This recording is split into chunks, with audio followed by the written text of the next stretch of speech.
جو 18ویں ترمیم اور چارٹر آف ڈیموکریسی میں ایک دو وعدے رہ گئے تھے جو ہم 18ویں ترمیم کے وقت نہیں کر سکے، تو اس بار جب شہباز شریف صاحب نے، نون لیگ نے ایک وفد بھیجا ہمارے پاس اور انہوں نے اپنے خواہش کا اظہار کیا کہ وہ آئینی ترمیم لے کر آنا چاہتے ہیں، اور ویسے تو ان کا بہت سے خواہشات تھے۔ حکومت چاہتا تھا کہ آئینی عدالت اور آرٹیکل 243 کے ترمیم کے ساتھ ساتھ کہ وہ ایگزیکٹو میجسٹری کا نظام واپس لے کر آئے، وہ جو تعلیم اور پاپولیشن کنٹرول کے شعبے ہیں جن نے صوبے کو ڈیوالو کیے تھے 18ویں ترمیم میں، وہ واپس چاہ رہے تھے اپنے پاس۔ حکومت چاہ رہی تھی کہ جو آئینی تحفظ آپ نے، میں نے، پاکستان پیپلز پارٹی نے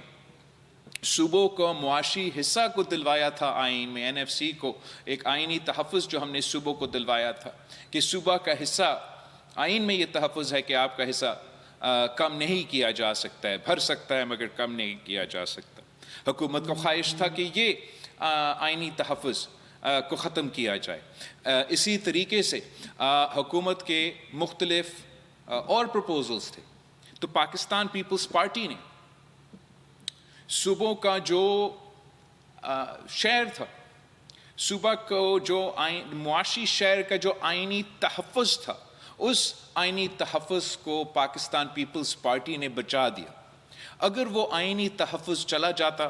تو سب سے بڑا معاشی نقصان سب سے پہلے صوبہ پنجاب کو ہوتا، پھر صوبہ سندھ کو ہوتا، پھر صوبہ بلوچستان کو ہوتا اور پختونخوا کو ہوتا۔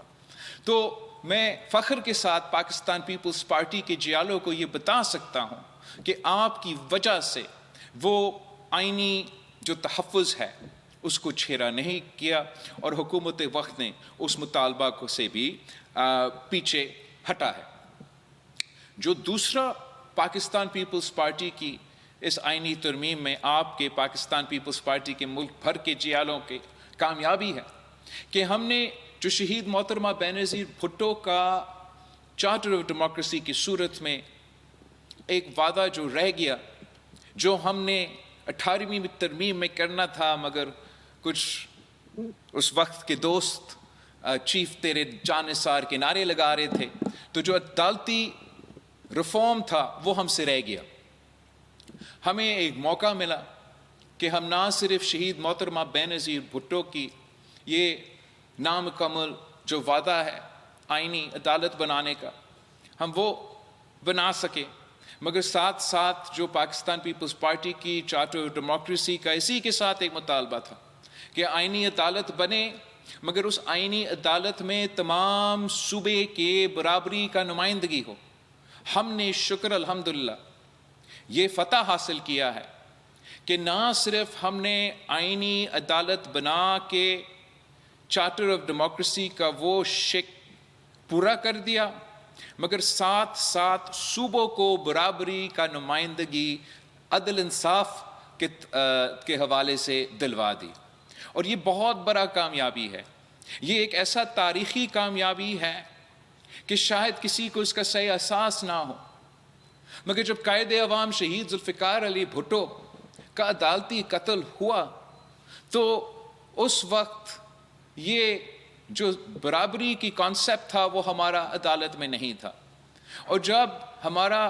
عدالت نے قائد عوام کا عدالتی قتل کروایا تو نہ صرف وہ ہمارا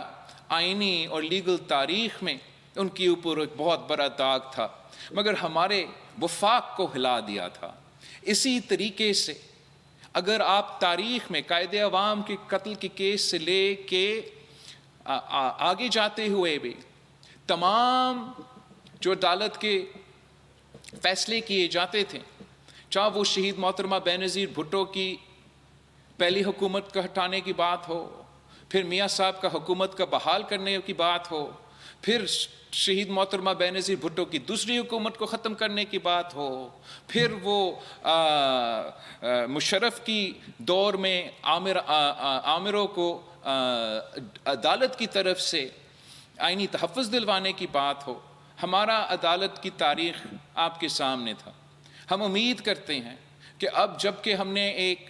آئینی عدالت بنایا اور وہ آئینی عدالت اس ملک کے جو سب سے بڑے مسئلے ہیں، آئینی مسئلے ہیں، سیاسی مسئلے ہیں، وہ ان کو دیکھیں گے، اور جو پرانا ہمارا سپریم کورٹ آف پاکستان ہے وہ تمام کرمنل میٹرز کو دیکھیں گے. اس طریقے سے سب سے پہلے پاکستان کے عوام کو، عام شہری کے جو عام ایشوز ہے جو کرمنل سے ریلیٹڈ ہے، ان کو وہ فوری طور پہ ریلیف ملے گا کہ آخر ان کیسز کو پورا طریقے سے ایک فوکس دیا جائے گا. اور دوسری طرف ہمارا آئینی عدالت جو ابھی بنا ہے، اب اس عدالت، اس ادارہ، ان جج صاحبان کے کندھوں پہ ایک بہت بڑا ذمہ داری ہے.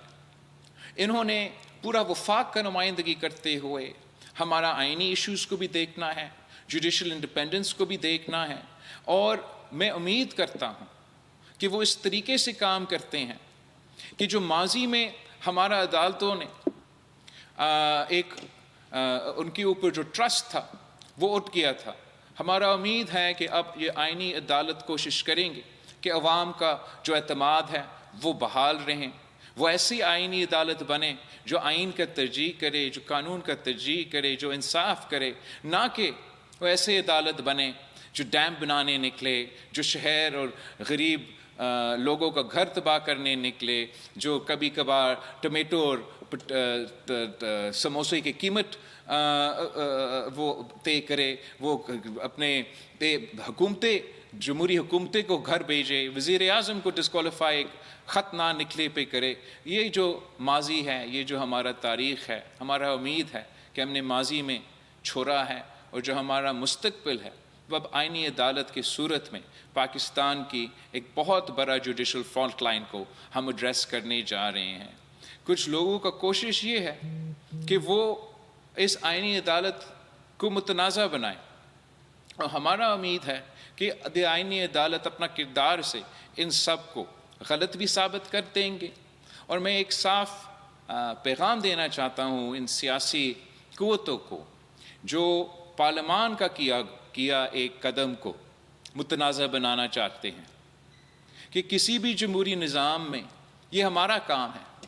یہ پارلیمان کا کام ہے، یہ عوام کے نمائندے کے کام ہے کہ وہ قانون سازی کرے اور وہ آئین سازی کرے. بالکل میرا بھی خواہش یہی ہو سکتا ہے کہ ایک متفقہ آئینی ترمیم لے کر آئے، کنسنسس کے ساتھ کام کیا جائے. لیکن اگر کسی کام نے کنسنسس کے ساتھ نہیں تو صحیح ایک اکثریت کے ساتھ کیا گیا ہے اور پارلیمان کی طرف سے کیا گیا ہے، تو صرف اور صرف پارلیمان کے پاس یہ اختیار ہے کہ اس فیصلے پہ نظر ثانی کرے یا نہ کرے. اگر کوئی یہ مطالبہ کر رہا ہے کہ کوئی عدالت یہ فیصلہ دے یا کوئی یہ جج صاحب فیصلہ کرے کہ یہ آئینی ترمیم رہ سکتا ہے یا نہیں، یہ ان کا اختیار نہیں ہے. نہ ہی ہم یہ اجازت دیں گے کہ کوئی اور ادارہ پارلیمان کے اختیار میں یا پارلیمان کے جو دائرہ ہے اس میں آ کے اپنا مداخلت کرے. پاکستان کی تاریخ بھری ہوئی ہے اگزامپل سے کہ جہاں دوسرے ادارے نے پارلیمان کے دائرے میں آخر مداخلت کیے اور اس کا نقصان پاکستان کے عوام نے بھگتا ہے، اس کا نقصان پاکستان کا وفاق نے بھگتا ہے، اس کا نقصان میں اور آپ نے بھگتا ہے. ہم مستقبل میں خبردار کرتے ہیں کہ پارلیمان کا جو دائرہ ہے اس کا تحفظ کرنے کے لیے، اس کا ہمارا سپیس کا تحفظ کرنے کے لیے پاکستان پیپلز پارٹی کے جیالے، پاکستان پیپلز پارٹی کے نمائندے موجود ہیں، اور یہ ہمارا اختیار ہے کہ ہم آئین سازی کریں جیسے بھی ہم کرنا چاہے. وہ غلط ہو، وہ صحیح ہو، وہ عوام کا فیصلہ ہے کہ وہ کرے کہ ہمارے فیصلے صحیح ہے یا نہیں ہیں. یہ کسی بھی عدالت میں اختیار نہ تھا، نہ ہے، نہ ہوگا کہ وہ کسی بھی آئینی ترمیم کو رد کرے. تو ایک بار پھر میں پاکستان پیپلز پارٹی کے جیالے کو یاد دلوانا چاہتا ہوں کہ یہ پروپیگنڈا میں آپ دھیان نہ دیں. یہ آپ کی کامیابی ہے کہ ہم نے اتنے سالوں بعد ایک آئینی عدالت بنایا، صوبوں کو برابری کی نمائندگی دی، صوبے کے جو 18ویں ترمیم میں معاشی سطح پہ آپ کا جو تحفظ ہے اس تحفظ کو ہم نے برقرار رکھا. یہ پاکستان پیپلز پارٹی کے جیالے مظفر آباد سے لے کے گلگت بلتستان تک، گلگت سے لے کے پشاور اور لاہور اور ملتان تک، کراچی سے لے کے لرکانوں تک، لرکانوں سے لے کے گوادر اور کوئٹہ تک، یہ ہمارا کامیابی ہے. اس کامیابی پہ ہم فخر کرتے ہیں اور امید رکھتے ہیں کہ ہمارا آئینی عدالت آگے جا کے عوام کے مطابق، عوام کے ایکسپیکٹیشنز کے مطابق ڈیلیور کر سکے.